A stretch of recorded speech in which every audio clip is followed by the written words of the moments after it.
I'm going to fulfill another request today, and this request was for potato chips. And I'm hoping he meant American potato chips, because what we call chips here in the USA, I believe they call crisps in England, and what they call chips in England, we call French fries. I'm going to be making American potato chips. They're very easy to make. I've made them many, many times, but there's one caveat. To get properly crisp potato chips, you have to get the potato slices really, really thin, like almost paper thin. You're going to see how I'm going to do that. Even with a really sharp knife, that can be a challenge. Okay. Also, I'm going to make simple potato chips today. I'm just going to season them with a little bit of salt. But you can get very creative with potato chips. I have here some popcorn seasoning. This is called Colonel Seasons. I'll put the name down there for you. Colonel Seasons. This one is garlic parmesan. This one is nacho cheddar. This one is white cheddar. You could sprinkle these over your potato chips if you wanted to have flavored potato chips.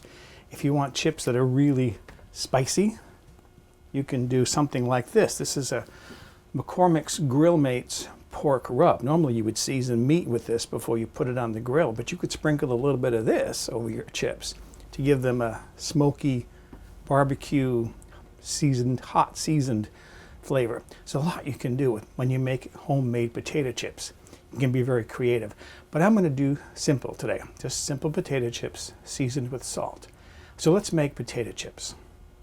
Let's talk about oil and the cooking pot. You can use a lot of different oils when making potato chips, but you want an oil that's going to have a high smoke point.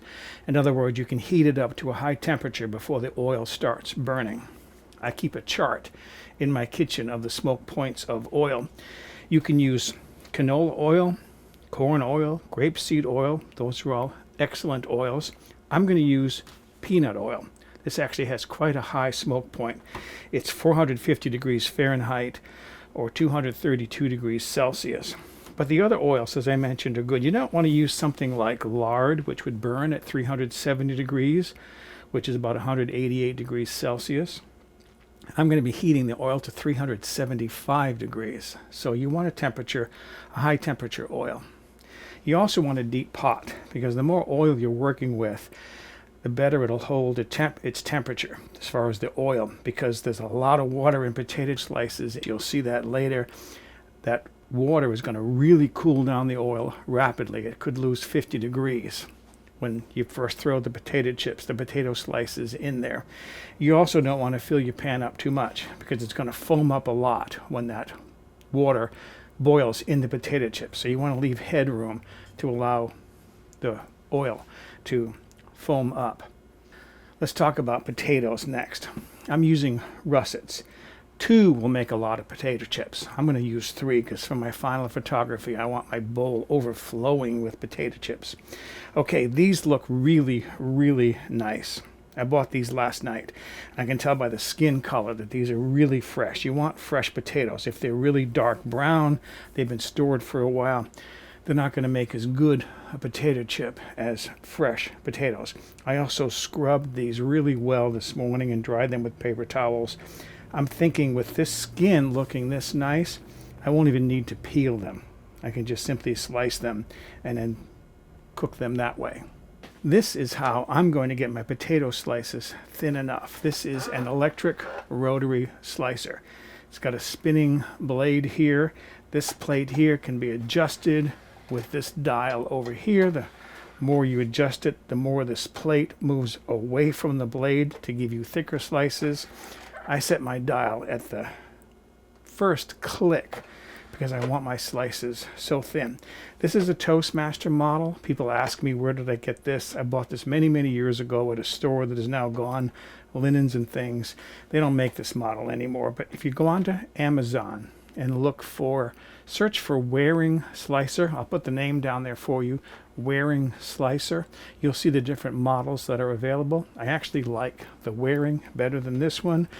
If I ever have to replace this, I'll replace it with a Waring slicer. This also has a finger protector because you don't want to get your finger against that spinning blade. That'll make a mess.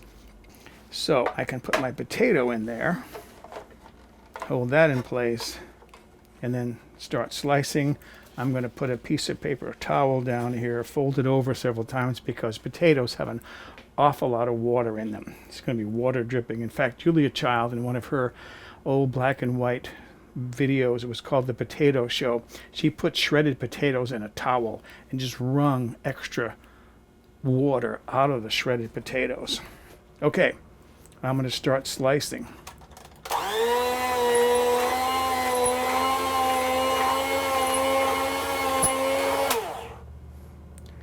Now, hopefully you can see, the earlier pieces are just the outside skin. I can get rid of those. But hopefully you can see how thin, I mean, they're almost transparent, how thin I'm getting these slices. That's what I need. The thinner, the better. I also have in the sink a bowl of cold water.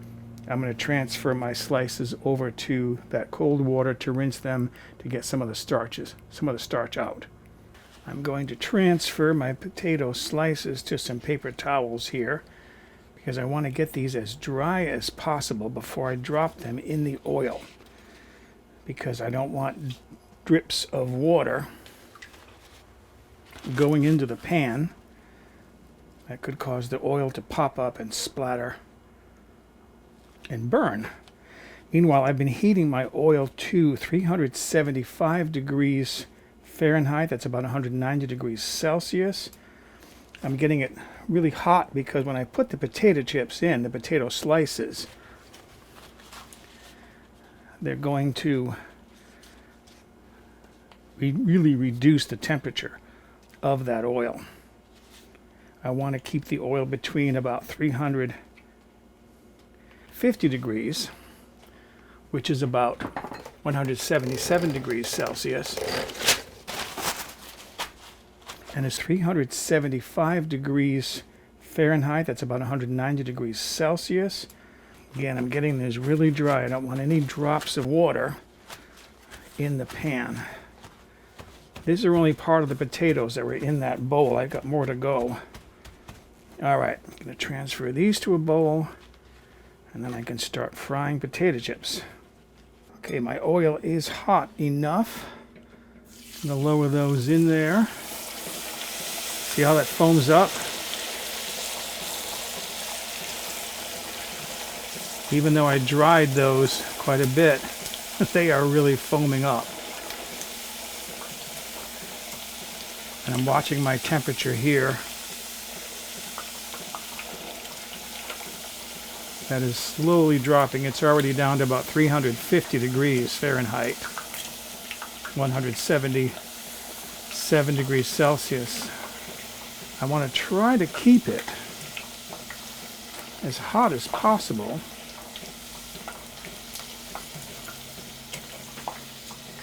Now that the water has boiled off, most of the water, you can see it's still boiling off there. Now that most of the water has boiled off,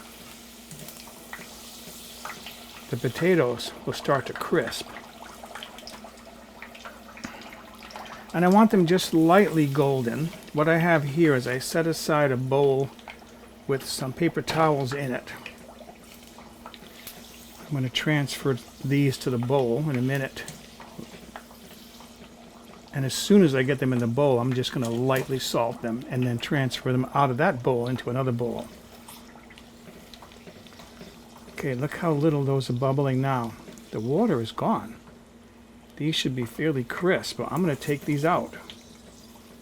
You can cook these darker if you like them darker. I don't like them too dark. But see how pretty those are? I love making potato chips.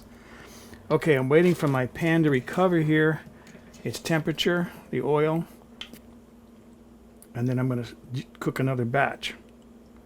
And I have 2 more potatoes to go, and I have more potatoes sitting in cold water.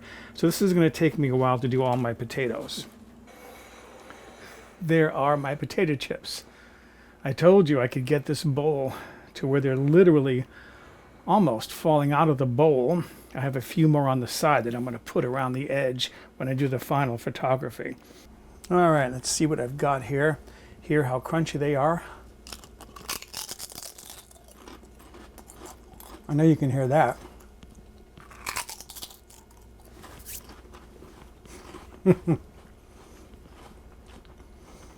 Very lightly salted. See, I don't like a lot of salt. I want to be able to taste the potato chips. But that's how easy it is. It's time consuming, but that's how easy it is to make potato chips if you have the right tools. Okay, excuse me. I have some photography to do. For a printable PDF copy of this recipe with step-by-step photographs, visit my website, mobilehomegourmet.com, and look on the home page or in the recipe archive.